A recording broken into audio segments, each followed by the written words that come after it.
In this video, we are going to learn relation. Let A and B are two non-empty sets.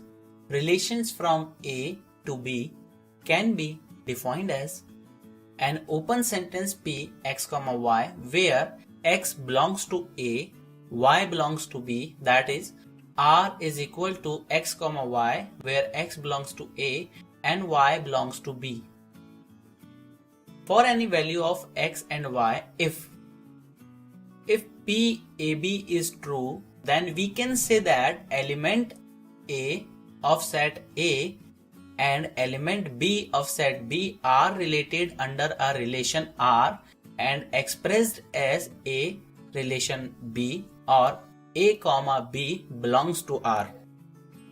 If P A comma B is false, then it is expressed as A is not related with B or A comma B not belongs to R.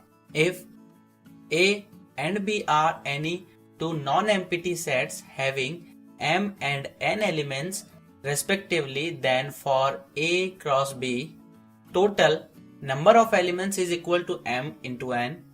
Total number of subset is equal to 2 raised to the power M comma N.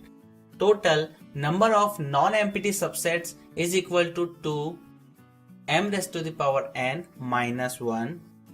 Total number of non-empty relations is equal to 2 raised to the power Mn minus 1.